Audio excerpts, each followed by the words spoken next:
Hello and welcome to the Quiver channel. I am Jason, your host. I hope you're all having a wonderful special day. I'm doing pretty well. Dogs have been fed, everything's going okay-ish. Just a normal day, trying to get through what I need to do. I managed to get, I believe, let me actually check, how much sleep did I get last night?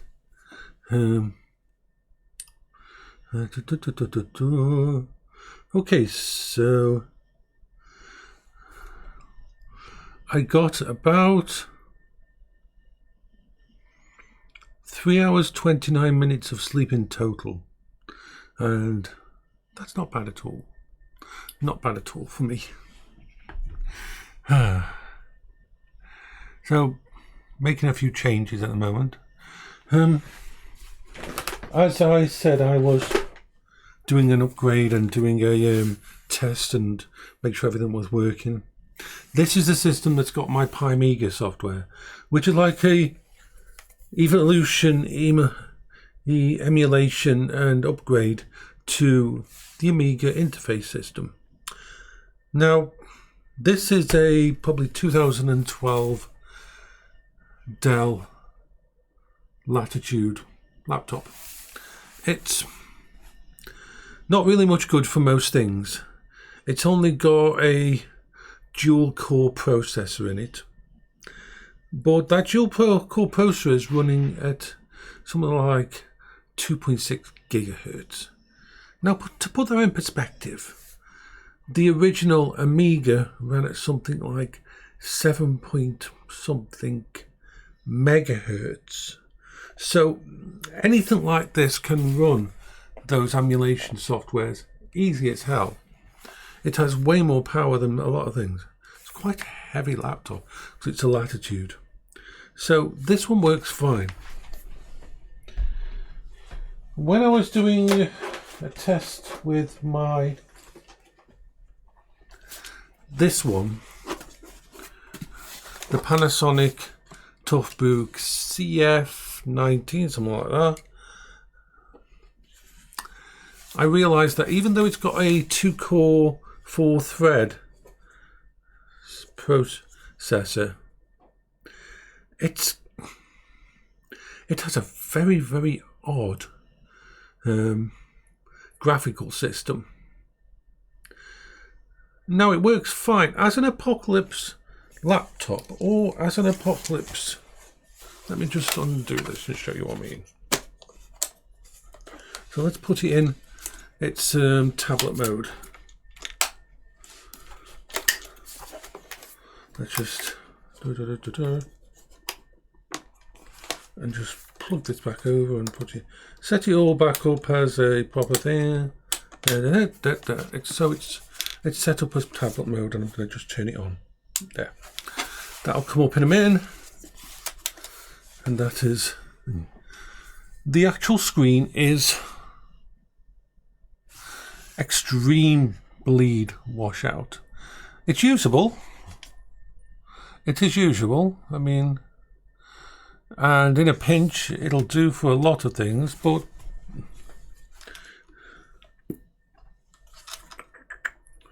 let me go and grab this out and go in.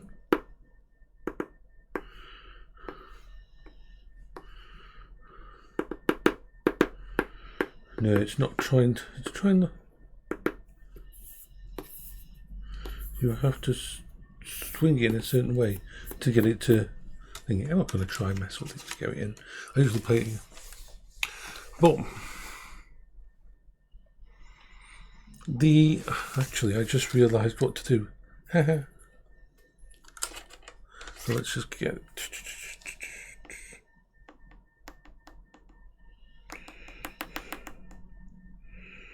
Come on, click in.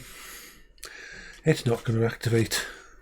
I'm going to have to open it up slightly and do it via this. Right, let's just put in the password down here.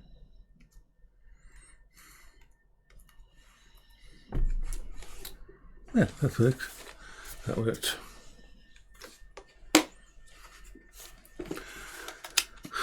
it was just being a bit of a pain in the ass. But it runs at a weird resolution, 900p. And it can play RPG Maker games. It can just about do a few other things. But it's not ideal even for what I would class as a system for me to just play retro games downstairs.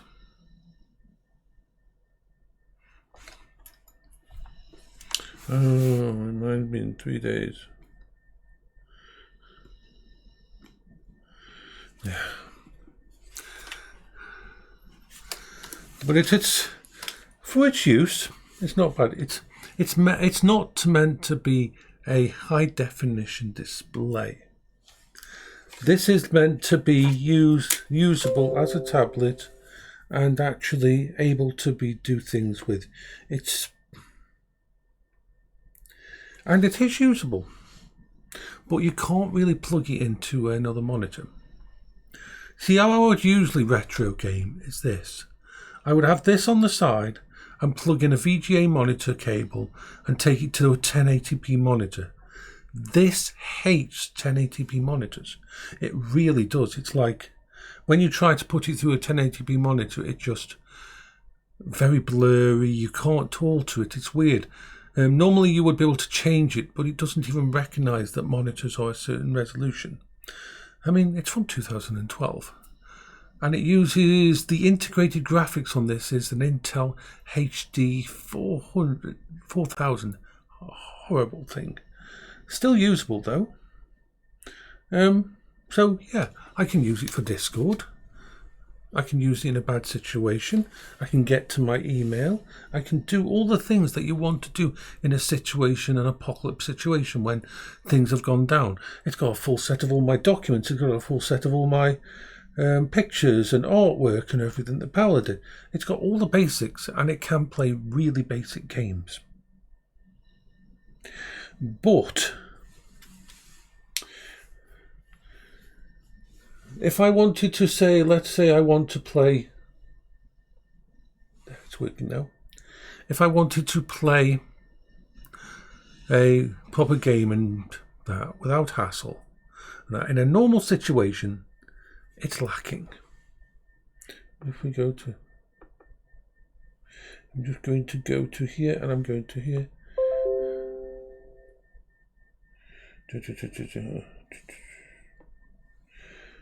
But let's go down and it'll even play something up to, let me just go all the way down the list. I'm going down my Steam list on here. Seeing as it's only a 2-core 4 thing, it doesn't do badly. But it's more something for a really bad situation. I'm just scrolling down. I could get the keyboard out and make this easier. Or plug in my gamepad, but I'm being pedantic here. When I'm doing. I want to start the game up. I'm going to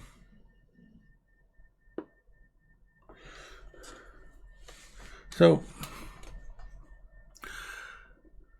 it does have the ability to play games. And because games like Persona and that are not actually graphically intensive. That's going to be really loud. I just realised. That's going to be really loud. Let me find there's a volume button. Let me turn the volume down. I need to turn the volume down somewhere before it starts up. But there's no problem actually starting the game up. No problem starting the game up.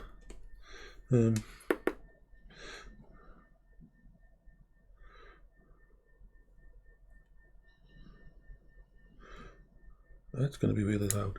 I need to get into here and turn the volume down.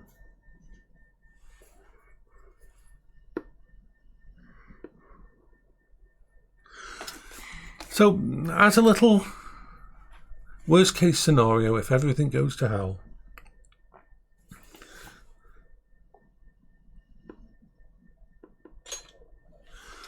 it's possible to play on this and do stuff on it.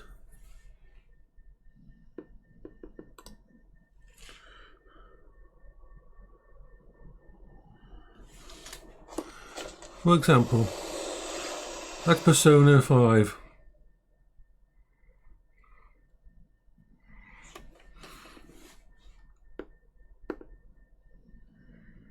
And just to make sure it actually works properly, we're going to log in. Come on, let's get past here. I do not recommend playing the game like this, actually via...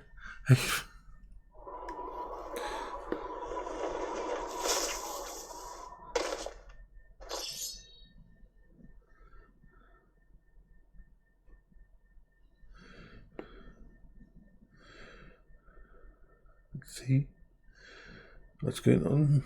I love seeing what a computer system from all the way back in 2011, 2012 can still do. People are always so focused on thinking that. I think I just... No. Have I just crashed it? No. I think I pressed too many buttons. But that's what I do.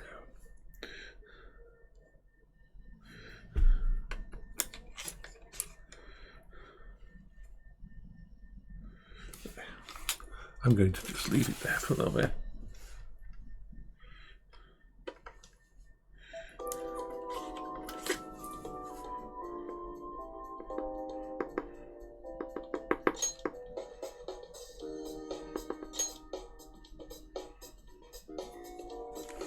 Okay, let's start here.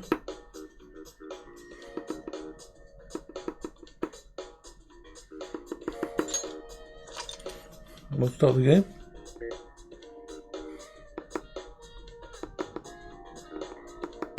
Press the button. It's kind of weird.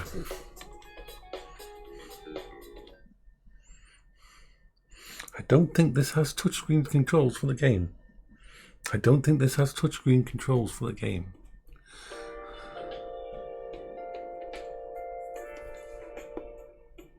Oh, it does. There, I'm in game with it.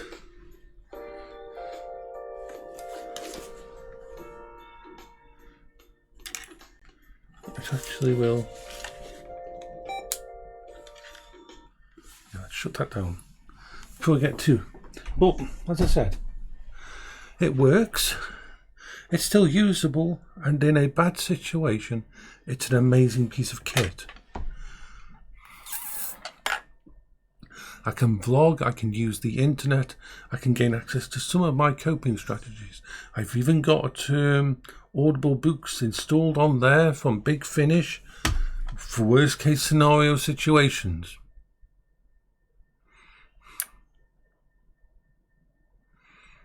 But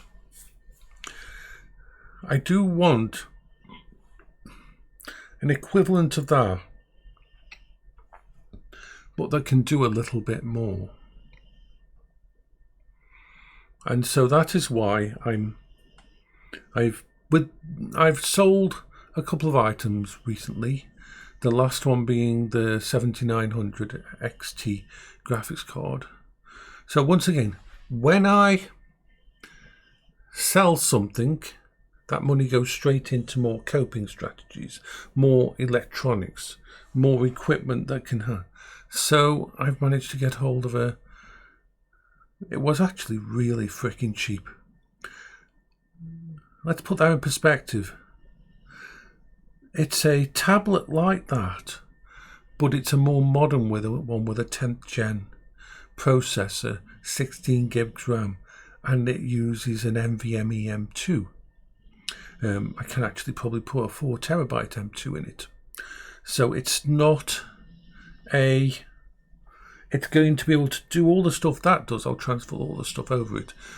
But it's also going to be able to perform dual duties. What do I mean by that? Well, when I leave the house, I take this phone with me.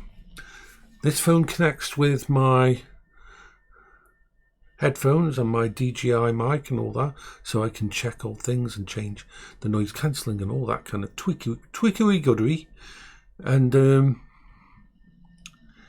problem is, this phone only has a 1 gigabyte bandwidth usage per 1 gigabyte data allowance per month. Now, this was great when I was not going out of the house. When for 3, 4, 5 years after Paola died, I didn't leave the house because I always had it on wireless connection. I used it in the house and nothing else. But now it's being used outside the house. Now it's being used as an actual outdoor phone. And that 1 gigabyte allowance is not enough. So I could spend some money and increase the tariff on it, which I do not want to do.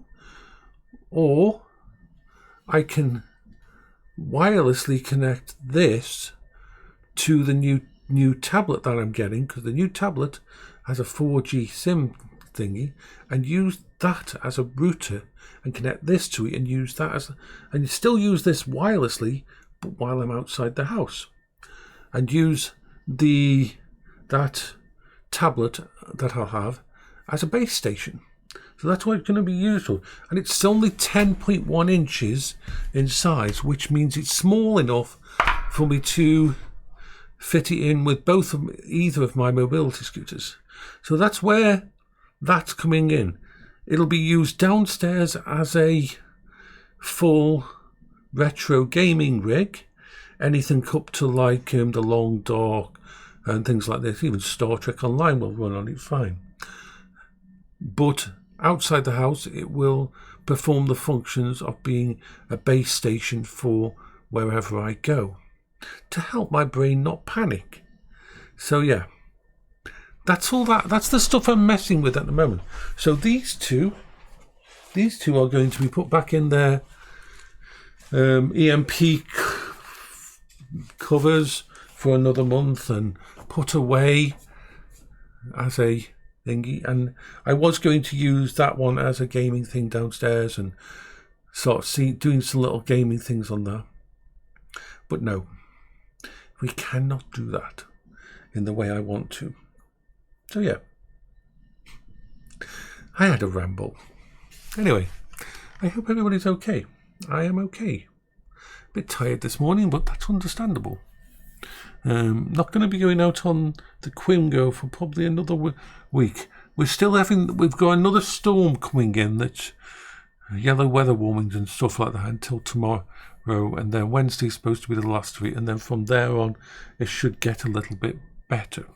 Just looking outside through the cameras to see, yeah, it's still damp and wet, but thankfully no damage to the house during Storm Eowyn. No problems of that kind. Everything was okay. And so, yay. Bye-bye for now.